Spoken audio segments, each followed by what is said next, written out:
دیکھتے ہوئے کہا، میں تمہارے داؤ پیچ بڑی حد تک سمجھ چکا ہوں۔ نیچے گیٹ پر بھی تمہارا کوئی نہ کوئی آدمی ضرور موجود ہوگا۔ یہاں سے انٹرکام پر اپنے آدمی کو ہدایت کر دو کہ میرا راستہ روکنے کی کوشش نہ کرے۔ اگر اس نے کوئی گڑبڑ کرنے کی کوشش کی تو یہ لڑکی زندہ نہیں رہے گی۔ چلو، سامنے انٹرکام لگا ہوا ہے، اپنے ساتھی کو بتاؤ کہ میں نیچے آ رہا ہوں، گیٹ کھول دے۔ میں نے آگے بڑھ کر دیوار پر لگے ہوئے انٹرکام سیٹ کا ریسیور اٹھا لیا، لیکن مجھے معلوم نہیں تھا کہ گارڈ روم میں کس نمبر پر رابطہ کیا جا سکتا ہے۔ اوتو کو اسے گیٹ کا نمبر بتاؤ۔ دارا نے اوتو کو کی طرف دیکھتے ہوئے چیخ کر کہا۔ مادام اوتو کو نے وہیں کھڑے کھڑے گارڈ روم کا نمبر بتا دیا۔ میں نے مطلوبہ نمبروں کے بٹن دبائے۔ دوسری مرتبہ گھنٹی بجنے کے بعد ہی دوسری طرف سے ریسیور اٹھایا گیا تھا۔ یس، آکاش بلڈنگ۔ اگر اصل گارڈ انٹرکام کی یہ کال ریسیو کرتا تو وہ آکاش بلڈنگ کبھی نہ کہتا، کیونکہ یہ باہر کی کال نہیں تھی، بلڈنگ کے اندر سے انٹرکام کی کال تھی اور کال ریسیو کرنے والا یقیناً پاتھی تھا۔ پاتھی، میں نے کہا، دارا سمونے کے ساتھ نیچے آ رہا ہے، کوئی مزاحمت کرنے کی کوشش نہ کی جائے۔ توران کو بھی لابی سے باہر بلا لو اور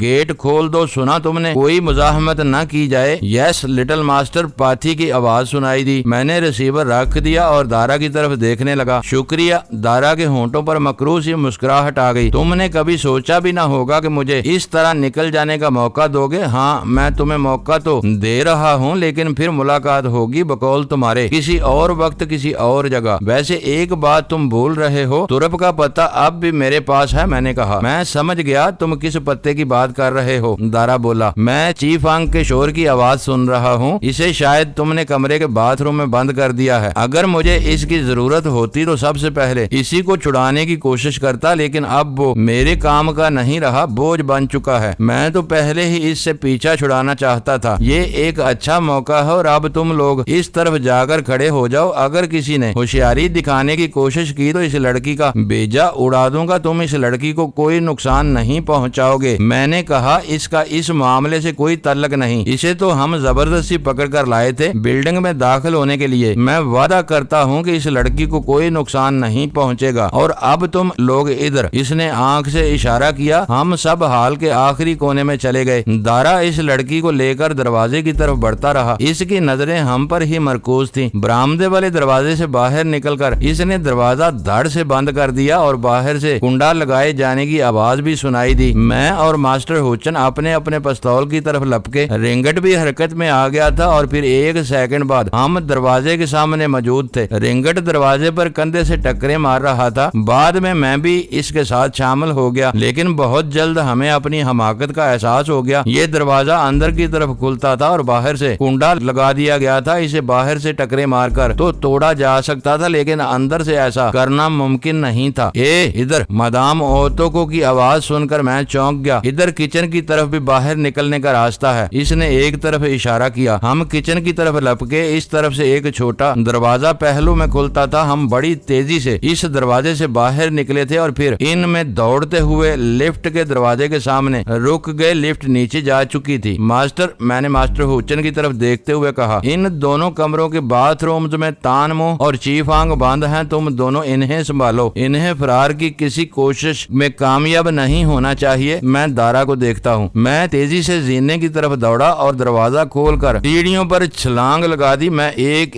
چھلانگ میں کئی سیڑھیاں پھلانگتا ہوا نیچے اتر رہا تھا۔ میں جب نیچے پہنچا تو دارا سمونے کو لے کر لابی کے باہر پورچ میں پہنچ چکا تھا۔ باہر کا گیٹ کھلا ہوا تھا۔ توران اور گیٹ کے قریب ایک طرف کھڑے تھے۔ دارا نے پستول بدستور سمونے کی کنپٹی سے لگا رکھا تھا۔ میرے ہاتھ سے وہ اسے بازو سے پکڑے کھینچتا ہوا باہر جا رہا تھا۔ پورچ میں آتے دیکھ کر وہ چیخا، اپنی جگہ پر رک جاؤ اور اپنے آدمیوں سے کہو دور رہے۔ میں رک گیا۔ پاتھی اور توران بھی ایک طرف ہٹ گئے۔ دارا سمونے کو لے کر گیٹ سے باہر نکل گیا اور پھر سمونے کی چیخوں کی آوازیں سنائی دینے لگی۔ میں دوڑ کر گیٹ کے قریب پہنچ گیا۔ ایک لمحے کو رکا، پھر سڑک پر نکل آیا۔ اس کے ساتھ ہی میرے منہ سے گہرا سانس نکل گیا۔ سمونے سڑک پر پڑی ہذیانی انداز میں چیخ رہی تھی اور تاریکی میں دوڑتے ہوئے قدموں کی آوازیں سنائی دکھائی دے رہی تھی اور پھر وہ آوازیں بھی معدوم ہوتی چلی گئیں۔ میں دوڑ کر سمونے کے پاس پہنچ گیا۔ وہ سڑک پر پڑی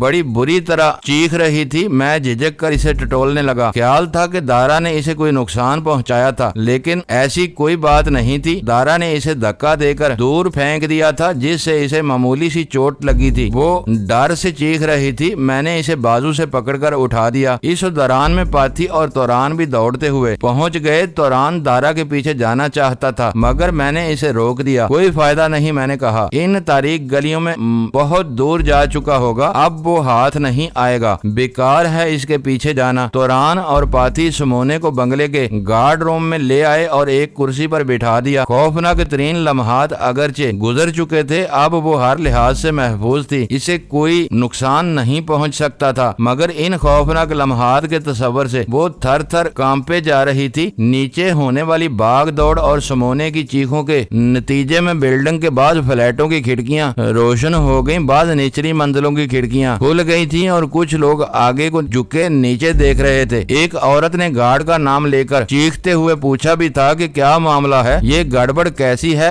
وردی میں ملبوس پاتھی کو وہ گارڈ ہی سمجھی تھی، لیکن پاتھی نے کوئی جواب نہیں دیا۔ تم لوگ یہیں رکو، میں اوپر جا رہا ہوں، میں نے پاتھی اور توران کی طرف دیکھتے ہوئے کہا اور دوڑتا ہوا لابی میں پہنچ گیا۔ وہ لفٹ نیچے ہی تھی۔ میں نے اندر داخل ہو کر بٹن دبا دیا، لفٹ تیزی سے اوپر اٹھنے لگی۔ لفٹ رکی تو دروازہ کھلتے ہی میں نے باہر چھلانگ لگا دی اور دوڑتا ہوا برآمدے میں پہنچ گیا۔ میرے بعد ماسٹر ہوچن یا رنگٹ نے برآمدے والا دروازہ باہر سے کھول دیا تھا۔ اندر کا منظر خاصا دلچسپ تھا۔ چیف آنگ اور تان موہ قالین پر پڑے ہوئے تھے، ان دونوں کے ہاتھ پشت پر بندھے ہوئے تھے۔ ہاتھ باندھنے سے پہلے ماسٹر ہوچن نے انہیں کپڑے پہننے کا موقع دے دیا تھا۔ 3 جوان اور خوبصورت لڑکیاں اس وقت تک کپڑے پہن چکی تھیں اور ایک صوفے پر مدام اوتوکو اور دوسرے پر وہ تینوں لڑکیاں ایک دوسرے سے لپٹی بیٹھی تھی۔ ان میں سے ایک تو بائیں بائیں رو رہی تھی۔ کیا رہا؟ ماسٹر ہوچن نے مجھے دیکھتے ہی پوچھا۔ بھاگ گیا، میں نے مختصر سا جواب دیا۔ اور وہ لڑکی؟ وہ محفوظ ہے، نیچے گارڈ روم میں ہے، میں نے جواب دیا اور چیف آنگ کی طرف دیکھنے لگا۔ بہت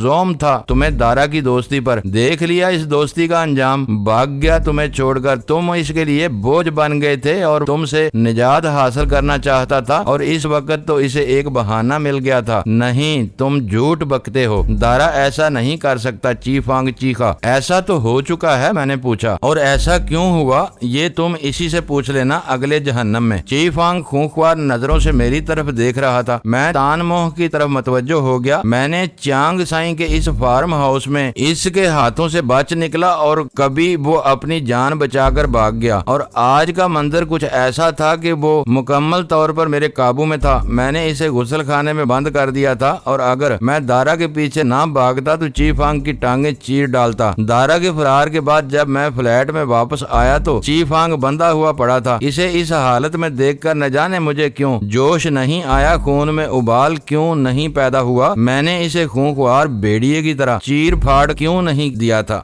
معزز ناظرین، لائک کریں، شیئر کریں اور کمنٹس باکس میں پاک آرمی زندہ باد، پاکستان پائندہ باد کا نعرہ ضرور درج کر کے اپنے ملک پر فخر کریں اور پاکستان کی بنیادیں مضبوط کرنے میں اپنا کردار ادا کریں۔ ویڈیو دیکھنے کا شکریہ۔ معزز ناظرین، اپنا خیال رکھیے گا اور ہمارے چینل کا بھی۔ ISI پاک آرمی زندہ باد، پاکستان پائندہ باد۔